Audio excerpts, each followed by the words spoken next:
ஆமாங்க சார். ஆக்சுவலா பார்த்தீங்கன்னா, சினிமா கனவோட நானே நெறைய பேர பார்த்துட்டு அதுல நானும் ஒருத்தன். ஸோ நானே பார்த்தீங்கன்னு வச்சுக்கங்க, கிட்டத்தட்ட 13 வருடம் வந்துட்டு நான் வந்து ஒரு தனியார் கம்பெனில ஒர்க் பண்ணிட்டு இருந்து, பெங்களூர்லேருந்து ரிசைன் பண்ணிட்டு நான் வந்தேன். ஸோ அப்போ கூட வந்துட்டு என்னடா அது நம்ம வந்துட்டு நான் வந்து ப்ரீ பிளானோட தான் சார் வந்தேன். நான் வரும்போதே வந்துட்டு ஏன்னா அதுக்கு முன்னாடி நான் சினிமால பார்த்தீங்கன்னா வந்துட்டு சாட்டர்டே, சண்டே எங்களுக்கு லீவ் வரும். கார்ப்பரேட்ல போறவங்க சாட்டர்டே, சண்டே லீவ் வந்துரும். அப்பப்போ எல்லா கம்பெனிக்கும் ஃபோட்டோலாம் குடுப்போம்.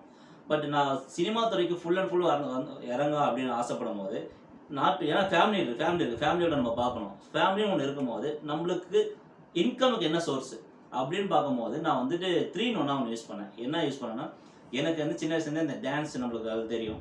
அப்பார்ட் ஃப்ரம் பார்த்தீங்கன்னா, இந்த அட்மினிஸ்ட்ரேஷன் பவர் கொஞ்சம் அதிகம். ஸோ அதனால என்ன பண்ணேன், இந்த ஈவென்ட்ஸ் என்டர்டெயின்மென்ட்னு ஒண்ணு ஆரம்பிச்சேன்.